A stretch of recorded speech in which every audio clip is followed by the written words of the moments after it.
สบายดีทุกท่านถ้าเว้าถึงเวียกในวงการบันเทิงเฮาจะคิดถึงนักร้องนักแสดงพิธีกรดีเจรายการวิทยุนายแบบและนางแบบอนุชาลาศวงศ์เหล่าถือว่าเป็นผู้หญิงคนหนึ่งที่อยู่ในวงการบันเทิงมาดนและได้ผ่านมาเกือบทุกเวียกเป็นผู้หญิงที่เลือกเดินทางสายนี้มาดนถึง10 ปีและมีเอกลักษณ์พิเศษแมนหอยิ้มที่มีเสน่ห์มื้อนี้รายการ Talk and Talk ได้เชิญนุชามาถามถึงความเป็นมาเป็นไปของการเริ่มต้นเดินทางสายวงการบันเทิงมาถามถึงจุดพลิกผันของชีวิตและเรื่องราวต่างๆที่เป็นข่าวในปัจจุบันนี้ถ้าท่านพร้อมแล้วเฮามาพบกับนุชาพร้อมๆกันเลยข้างทำอิฐเจโจพ่อนุชาเอโจยังจื่อได้อยู่ว่ามันน่าจะเป็นปี2012งานร่วมมือระหว่างบริษัทดาวคอฟฟี่กับMiracle Out Trading เนาะตอนสมัยนั้นเอโจเพิ่งกลับมาจากสิงคโปร์ใหม่ๆฮู้จักแต่นุชาเขาบอกนุชาเฮาก็จะพ่อตัวแท้แน่ก็เลยว่าเสนอว่าซื้อนุชาไปมันคือข้ามที่ยังฮู้จักกันได้เนาะจนฮอดมื้อนี้รายการนุชาก็เป็นคนหนึ่งที่ฮู้จักอยู่แล้วว่าไอ้โจเชรายการ Talk and Talk ในมื้อนี้นุชาก็ได้มานั่งอยู่บอนนี่และเป็นแขกรับเชิญของรายการ Talk and Talk ของไอ้โจบาดนี้ นุชาเป็น MC มาดนถามคนมาหลายเป็นพิธีกรมาหลายบาดนี้ถึงทีตัวเองจะถึกถามคำถามไอ้โจก็เริ่มต้นด้วยคำถามง่ายๆคือว่าคนทางบ้านอยากฮู้หรือว่าคนเบิ่งนุชาอยู่เลยเป็นแฟนคลับอยากฮู้ว่าจุดเริ่มต้นของนุชาในวงการบันเทิงมันเริ่มจากจุดหยังคำถามนี้ถูกถามตลอดเลยนุชาก็ตอบมาตลอดเลยเนาะคือจุดเริ่มต้นของนุชาในการเป็นพิธีกรก็คือจากเด็กน้อยผู้หญิงธรรมดาคนหนึ่งที่มีเสี่ยวมูสนิทม.6 นำกันแล้วตอนแรกมันซุกมาเนาะก็ขี่รถจักรซ่อนกันมาไปห้องคาราโอเกะไปลอยน้ำประมาณนี้อยู่ Planet Center ตอนนั้นติดประกาศต้องการพิธีกรมือกล้องสร้างไฟนักห้องต้องการทีมงานทุกอย่างที่เกี่ยวกับมีเดียเนาะประมาณนี้แล้วด้วยความตอนนั้นที่นุชากับโม2 คนเนาะกับแบบว่ามีใจมากรู้สึกแบบว่าเฮ้ยความเป็นฝันของเขา2 คนแบบอยากให้เป็นในวงการบันเทิงเป็นอีหยังก็ได้หมู่เป็นคนที่กระตือรือร้นอยากไปหลายกว่าอันนั้นน่ะสายมากก็คือเป็นนักร้องเสียงดีแล้วนุชาเป็นคนที่อายเนาะใจมากเรื่องใจมากแล้วหมู่หนาส่วนผมต้องขึ้นไปชั้น2ไปสมัครเนาะเป็นออฟฟิศของเขาเจ้าแล้วหมู่หนาแบบลากไปเพราะว่าเฮ้ยเฮาไปสมัครไปด้วยความที่เฮายังน้อยแล้วเฮาคิดเป็นคนขี้อายเฮาแบบไปดีบ่เฮ้ยบ่ไปติอุ้ยบ่กล้านะเพิ่นไปรถบอกเขาสิถ่ายอยู่ลุมประมาณนี้แล้วสุดท้ายก็ลากกันไปขึ้นไปชั้น2แล้วก็เขียนใบสมัครธรรมดาแล้วหมู่นุชาจะเขียนคนเดียวแต่เอื้อยผู้ที่อยู่เคาน์เตอร์เพิ่นบอกว่ามานำกัน2 คนละเขียนเลยติส่งนำกันเลยก็เลยเขียนใบสมัครแล้วก็ส่งไปในนั้นชินุชาติ๊กบ่ได้เป็นพิธีกรเลยเด้ทำอิฐติ๊กเอาเป็นสั่งกล้องกันยังติ๊กเลยบ่แท้แปลว่าติ๊กเอาทุกอย่างที่อยู่เบื้องหลังขอจะได้อยู่เบื้องหลังทุกอย่างเลยขอจะได้อยู่ในวงการบันเทิงอีหยังก็ได้ตอนนั้นถ้าจือบ่ผิดเลยก็สิประมาณ15 ปีเพราะว่าประมาณท้ายปี2000บ่กลางปี2016ก็ถือว่า2006ก็แถวๆท้ายปี2005แหละตอนนั้นอยู่ที่ทางงอนโอเคแต่เฮาแบบตอนแรกมันสุกเนาะขี่ซ้อนกันมาจังซี่นะก็เลยติ๊กเอาทุกอย่างยกเว้นพิธีกรยกเว้นพิธีกรยกเว้นอีกน่าสนใจแต่เขาต้องการพิธีกรแต่นุชาหายกเว้นพิธีกรแต่เขาจะว่าแต่ต้องการพิธีกรในติ๊กเอาเลยแม่แบบคือแค่แบบว่าคนนั้นหนะที่อยู่เคาน์เตอร์นะแล้วเชียร์อยู่ตลอดเลยแบบน้องเอาแม่น้องเอาแม่มันก็สิปิดแล้วน้องจะสั้นน้องจะสิเอาก็เลยโอเคเอาก็เอาติ๊กเขียนไปซะแหละเขาจะโทรมากับบ่มาดอกอย่างประมาณนี้เขาขี้อายก็เลยติ๊กเอาประมาณนี้แล้วได้ที่สุดแล้วก็เลยเขาเจ้าสัมภาษณ์ตอนนั้นนุชาเชื่อว่าเขาเจ้าก็คงจะแบบว่าโทรแต่ละคนมาแต่บังเอิญว่านุชาเป็นคนที่รักษาสัจจะมองที่ว่าเพิ่นบอกว่ามื้ออื่นเป็นมื้อเสาร์พอเฮาไปตอนศุกร์มื้ออื่นเป็นมื้อเสาร์ออฟฟิศยังเปิดอยู่ครึ่งมื้อเอาฮูปมาส่งเด้อเนาะเอาฮูปมาส่งนุชาก็โท ราะว่าเขาเขียนทุกอย่างแล้วแต่เหลือแต่รูปอย่างเดียวเอกสารมันจะค่อยจะสำเร็จร้อยเนาะแต่ด้วยความที่ถามว่าโอเคได้เดี๋ยวมื้ออื่นน้องจะมาส่งแต่พอเขาจะโทรมาปุ๊บนี่สินะเขาก็เลยแบบว่าเฮ้ยเขาเจ้านำเฮาแล้วเขาก็ได้รับปากเขาเจ้าแล้วค่ะนะขี่รถมาเองส่วนหมู่ที่ของหมู่ติดคาเวียกมื้อนั้นค่ะนะคาเวียกด่วนเลยก็เลยแบบเฮ้ยจังไหนบ่เคยเพราะความจริงบ่เคยขี่รถจักรมาไก่ขนาดนี้สำหรับเขาคือไก่ทางงอนขี่รถจักรมาเองจนมาฮอดมาสมัครอยู่ใส่กับถ้าเน็ตเซ็นเตอร์แถวไอเต็กประมาณนี้นะแถวไอเต็กใกล้ๆนะแต่กี้มันเป็นศูนย์การค้าครบวงจรนะแล้วเขาแบบด้วยความที่แบบว่าทั้งย่านทั้งกังวลทุกอย่างเนาะแล้วก็สัจจะโอเคเขาได้เว้ากันไปแล้วเว้ากับผู้ใหญ่ไปละเจ้าเด็กก็ต้องมาส่งนำฮูบใบเดียวขี่รถจักรมาตั้งแต่ทางงอนจนฮอด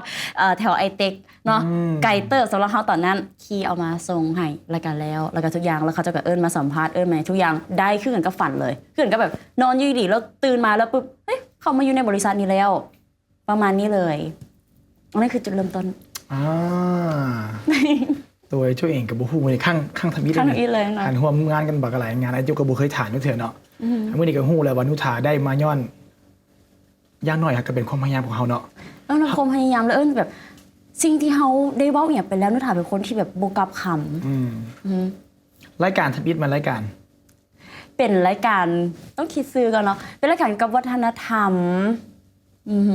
วัฒนธรรมแบบบุจีซื้อรายการมันโดดด้วยคนอ่ะอ่อนยูโบไอโจ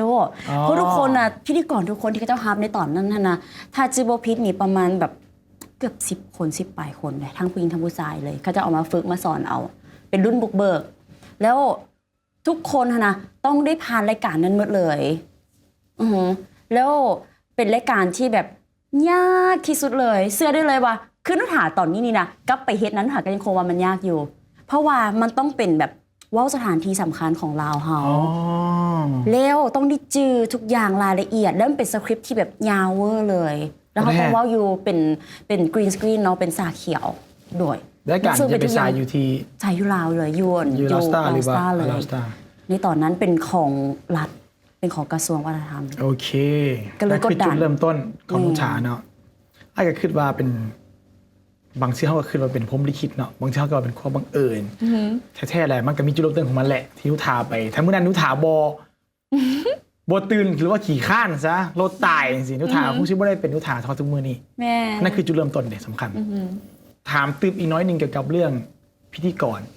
นุชาคิดว่าจุดใดเป็นจุดให้นุชาดังบ่ฮอดทุกมือนี้ได้รายการใดหรือว่าพิธีกรตัวใดหรือว่าเรื่องใดให้นุชาดังบ่ฮอดจุดนี้ได้สำหรับที่นุชาเข้าใจเนาะรายการที่ว่าได้ยินจากหลายๆคนเว้ามามีอยู่สองอย่างที่ให้ถามว่าเขาจุดนี้ได้ก็คือเพราะว่ากลุ่มคนที่เป็นแฟนคลับเฮานะจะมีอยู่2กลุ่มจะมีกลุ่มเขาเป็นกลุ่มวัยหนุ่มวัยรุ่นนุชาคิดว่าที่มาจากรายการมิวสิกบูม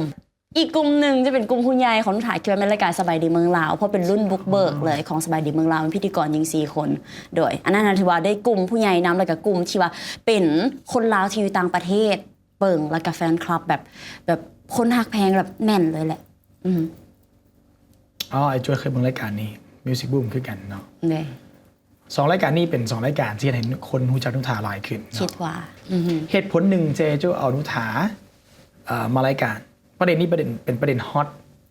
ประเด็นเรื่องการเปลี่ยนแปลงของตัวเองว่านุชาเปลี่ยนจากใส่คำแบบว่าแห้งๆนิดนึงก็คือว่าหน้ามือเป็นหลังมือก็คือว่าจากใครๆแต่ยังเป็นมือหน้ามือเป็นหลังมือโอเคเพราะการที่นุชาอธิบายในตอนนี้นะมันเป็นการอธิบายเดี่ยวในรายการเดียวที่สามารถเว้าเรื่องพวกนี้ได้ไอ้เจ้าให้เจ้าเปิดใจแต่การล้มลดว่าเป็นอย่างคือเปลี่ยนและบินคือเปลี่ยนฮอตป่านนี้แล้วความรู้สึกเก่าๆที่เขาเคยเป็นแนวนั่นมันเป็นแบบใดถ้าพี่ที่นุชาเห็นค่ะก็ตกใจแหละถ้าพี่นุชาเห็นเธอตัวเฮ้ยเราคิดในใจเปี่ยวหุ้มมาได้จังไหนว่าค่อยยังโบมีเฮ้ยเซฟไว้ก่อนคำทำอิทธิฮิต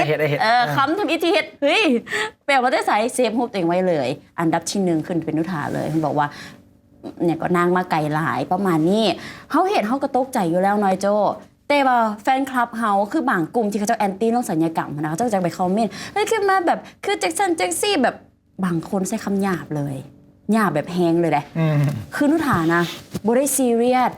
กับเพจที่เขาเจ้าเฮ็ดขึ้นมาเพราะว่ามันเวียกเขาเจ้าเฮ็ดมาเพื่อสั่งเรตติ้งเพื่ออีหยังก็แล้วแต่เวียกของเขาเจ้าแ แต่เฮามาสะเทือนใจกับคำคอมเมนต์บางคอมเมนต์ซึ่งแบบเฮ้ย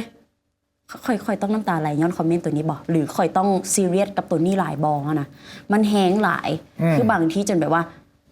โอ้ยไปโมดิฟายหน้ามาใหม่ modify คำว่า modify นี่แฮงได้ แฮงเลยแบบเฮ้ยอย่างพวกสัญญกรรมมีเงินกับเฮ็ดได้มีเงินกับงามได้ขั้นค่อยมีเงินค่อยกับไปงามได้คือกันถ้าย้อนเวลาได้10 ปีก่อนยูทาเสียดคือปัจจุบันนี้บ่เฮ็ดเพราะว่าสิ่งที่เราเฮ็ดบ่ได้ให้ไปเดือดร้อนคำว่าสัญญกรรมในตอนนี้นะมันเป็นเครื่องประดับของผู้หญิงกับทุกคนไปแล้วของคนทั่วโลกเพราะว่าสิ่งที่เฮาเฮ็ดมามันดีต่อตัวเฮาดีต่อเวียกเฮานุถาก็เลยเฮ็ด